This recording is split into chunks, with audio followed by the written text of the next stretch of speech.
and they were just poised for superstardom. Boy, the guys were so nice back then. They still are. They still have retained their modesty. Of course, Andrew is no longer with George Michael. Andrew is living in Hollywood, pursuing an acting career. He was initially going to be going into racing, but I think he had a few bumps and you know, bashes in his car, so he's pursuing an acting career. George Michael, as you know, is a worldwide superstar and is firmly staying in the world of music. We got his latest video coming up as soon as I shut up and stop talking. I do want to tell you, though, that coming up on today's video, throughout this week on Video 1, just about all your favorite George Michael and Wham videos, including I Want Your Sex, a little later on in the week. So be watching for that. But right now, to start off Wham week, we're going to give you the latest video from George Michael. This is Faith. Wham week on Video 1, and we're talking with Andrew Ridgeley and George Michael of Wham. Your first real major visit to the States for the press, because this is your first major hit, Wake Me Up Before You Go Go. Was there a time when you were starting out in Britain and you were having hit after hit that you thought, why are we not having the hits in the States?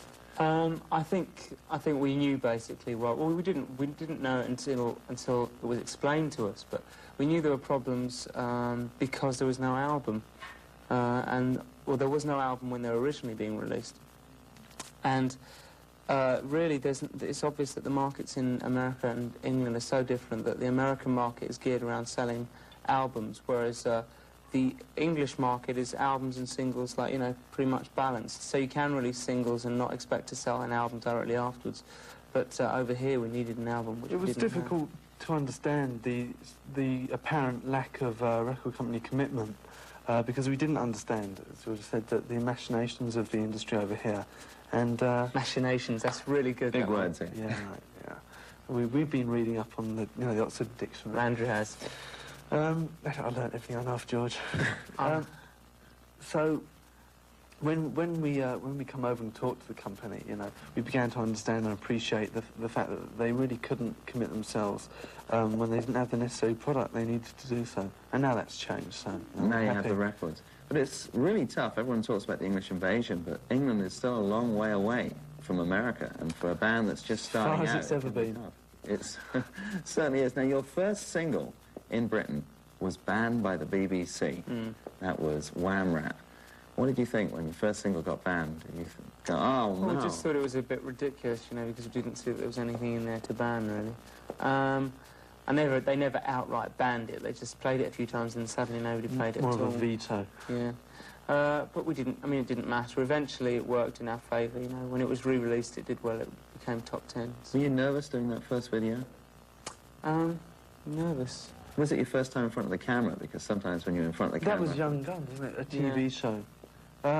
No, I mean, I think we were both happy that we were going to be able to present ourselves, you know, as we wish to in the sort of as live as you get on telly anyway, in that sort of format. So as we could perform. That's what we wanted to do then, and it's still a chance to show off, you know. Yeah, any chance to get in front of a camera, we were happy. It's still the biggest kick we get is performance, and now we do it live, you know. Well, we'll be looking forward to seeing you live soon, but right now, tomorrow we'll be talking about Young Guns, but right now I'd like to see your first single, which is Wham Rap on Video 1. Enjoy what you do. Next Thursday. Put on more makeup, I'll tell you, because this shows me 3 years ago, a lot younger, talking to George and Andrew when they were also a lot younger. So, by request, here it is, folks. I live with humiliation daily, and I'm going to suffer it today. It's part 2 of Wham Week on Video 1 with a young Mr. Blade talking to an even younger George Michael and Andrew Ridgeley on Video 1. Ready? It's day 2 of Wham Week here at Video 1. Once again, Andrew and George still in the same clothes. Still in the clothes, still sitting here patiently. Mine are dropped to pieces now, they're rotten. Thanks for talking with us here at Video 1. We're on to your second single and your first major hit in England, and that was Young Guns. Go for it. You always miss the bits afterwards, you say. That's the bit in parenthesis, right? Did you write it deliberately as a big club record? No, I think mainly we were going for the charts. It was a big club record, and I can understand that because it's very, very easy to dance to. And there were lots of bits that people could hook on to, you know, but it was definitely written for radio. We always write for radio. Was it tongue-in-cheek, your the whole gist of the song about don't get married young? Oh, definitely. It was an observation that was genuine, but I mean, we did it with humour. There's always been that element to our singles, to our records. There's got to be the humour in it. Just there were a lot of people around us at the time of our own age that were kind of, you know, they all seemed to be engaged and on their way to tying the knot, and they weren't really old enough to make those kind of decisions, and they hadn't really, you know, decided for themselves what they wanted to do. No, they hadn't talked to us, basically. Right, marriage counsellors. North London marriage guidance counsellors, yeah. The Ridgely and Michael Agnew column. How about you now, though? Because you're both heartthrobs, and all these ladies must be calling you up for dates. Have you thought maybe that an early marriage might be a good thing, or are you just going to stay single? I'm sure we do. We both want families, but that's a long way off, you know. We're plenty to do until then. Yeah, plenty to do, and neither of us could cope with that sort of responsibility right now. Well, in that case, that's... Andrew would make a lousy father. He's on about being a mother. I can't understand. Well, let's look at those sentiments on video. Tomorrow we'll be talking about Club Tropicana and Bad Boys. But right now, Young Guns, go for it.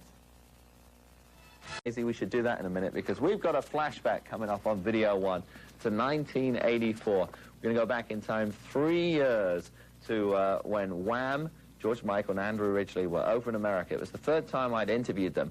I did their first ever American TV appearance, and then I did their first ever live appearances with them. I took them to Dylan's in Westwood and to the 321 in Santa Monica, and they actually lip-synced live in front of a crowd who didn't even know who they were. Of course, now everyone knows who George Michael is, and everyone still remembers who Andrew Ridgely was.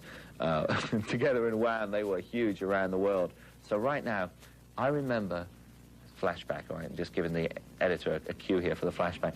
I remember back in 1984, they were young and innocent, success, if we start the flashback, success was just starting for Wham, and it was like at the Columbia Records building. I was sitting there, and all of a sudden...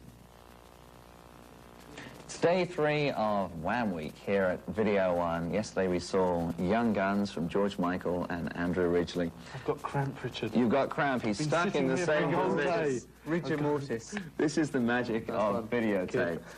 But you guys are only in the States for a short time. You have to go back to England because of all the success you've been having there. Currently... screaming for us. They just want us back. Right, well, while this is being taped, you're at #1 in the British charts. How is all this success affecting you? Is it kind of blowing your mind, to use a cliche? Well, you know, I'm about 3 inches taller than I was 6 months ago and that kind of thing. No, I think you just accept it. We accept that we had confidence in the material. The singles we thought had the chance to get to #1, but we understood we had to do a lot of hard work to make sure they did. And when you do that much hard work and you devote that much time to it, and you watch things every step of the way, you know fairly soon after they've been released whether you've got a good chance at it or not. So you're never, like, taken by surprise, you know, in the purest sense of the word. So it's much easier to cope with without it, you know, swelling your head. But you both live at home still, right?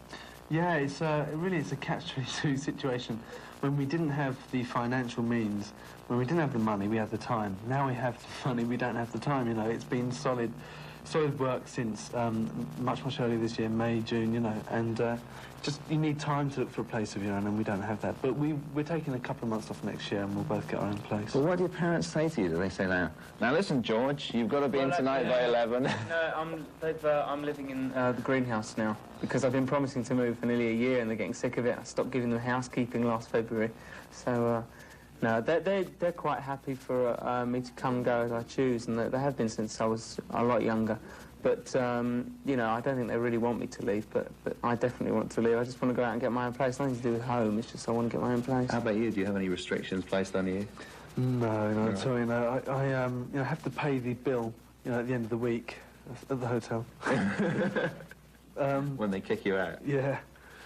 Now, George doesn't have a driving licence yet. Do you have one? I do, yeah. And it's unmarked. You don't have an endorsement, no tickets No yet? endorsements, nothing. See, this is something the American audience might find a problem to relate to, because in the States, you get your driving licence when you're about 15 or 16, and yet in England, a number of rock stars that I've talked to don't have driving licences. Mm-hmm. Do you have an ambition to get one too? Oh, yeah, I want to get one very soon. It's just... people you're allowed to drive from 17, so I've only had 4 years, you know. No, but the thing is, I think it's so easy to kind of keep putting it off when we get driven around everywhere anyway. Just once in a while, it would really be nice just to be able to jump into your own car and go somewhere on your own. Well, we're going to see you two in a car now in a video called Bad Boys, and we're going to see George grow up very quickly, right? From a little kid to a tearaway. Well, I keep on eating that baby bio stuff. And, you know, it's like Popeye with spinach. So here he is, Popeye with spinach in a great dance video. This is Bad Boys on Video 1. Tomorrow we'll see you in swim shorts. Here at Video 1, we're here with Andrew Ridgeley and George Michael. And right now we've left... What's left of Andrew what's Ridgeley left and of George Michael? Wasting away here. We've left the first album behind us now, fantastic. And we're on to this one, which is called Make It Big. And we're on to the first single from it here in the States. And the first single that was in Britain as well. And first single in Britain, Wake Me Up Before You Go Go. A #1 single. Our first. Our first. It was in fact your first #1 single? Yeah. What did you do to celebrate when he hit the top? Anything we special? We had a party. Yeah, we had a party at my dad's restaurant. My dad's got a restaurant in North London, and we had all the family and friends come down. It was really nice. Since the first #1, 2 others have followed suit. We have Careless Whisper and also Freedom, the current #1 in Britain. As we tape this, it's #1. It's there right now. How do you feel about this? It's good fun, isn't it? It's a laugh. I'm bored stiff, Richard. Bored stiff with it, right? No more #1s. Do you ever think about the times when you must have been grown up, or you must have read about it actually, because you're real young, that the Beatles used to dominate the charts and have the top 5 singles? Yeah. Can you ever see a Wham domination, maybe the top 3 singles? Oh, I hope not. I hope we never released our singles in that quick succession. Yeah, the industry's changed, you know. There's a lot more marketing going on, and, you know, you get the best out of your records, or rather the most out of your records, so I don't think the company would ever do that. We're satisfied with #1s. We're not really, you know, we don't really want to have them kind of piling up. Clogging up the charts. But you certainly are the major heartthrobs in England. You talk to any of the kind of English record people and they say, boom, boom, boom, boom. There's 4 of them, right? Culture Club, Duran Duran, Spandau Ballet, and Wham as the big heartthrobs. Do you guys have any infighting with the other bands or friendly rivalry? Not really. We never actually see each other. So, I mean, I think everybody realises that they're in the same boat. There's not much point in rivalry. You just get on with what you're doing and hope that it does better than everybody else's. It's the human nature. And it seems to be working at the moment, so... How about new bands in England, up and coming, that we should watch out for in the States? Do you know any? There really aren't any. I mean, Frankie about the newest Frankie Goes to Hollywood. Frankie Goes to Hollywood, yeah, I think they've got a very good chance of doing the same over here. So, are there any that you really admire that you don't think could break, but you like, maybe like a Bronski beat? No, I mean, Bronski have broken really, and they're not a new band anymore in Britain. I think the charts now, if it's a good commercial record, it's in the charts. Whereas like 5-6 years ago, there were a lot of records that were good, graphic, a lot of good records on the periphery of the charts. Nowadays that isn't the case. So now it's dominated by certain groups. It is. Seem to be. Much more, well, for the first time really since early 70s, when there were like that whole group of supergroups. Well, we can look forward to seeing you on tour in 1985. Any idea what months you'll be here in the States? February. We'll be here February to do some showcase dates, and then we'll be coming back later in the year, probably about July or August. I know why you're coming in February. Why? He's making you work. You're coming in February to escape the English winter, right? That's probably why. Actually, we're not going to actually have much of the English winter, because most of it will be touring. We're in Australia, Japan, over here. Well, kind of thing. Best of luck. Thank you very much for talking with us here at Video 1. Thank you. Thanks, Richard. Can we have something to eat now? Yeah, you can eat now, but first of all, let's play your first English #1. It's a top 10 smash in America, and the title is... Wake Me Up Before You Go Go.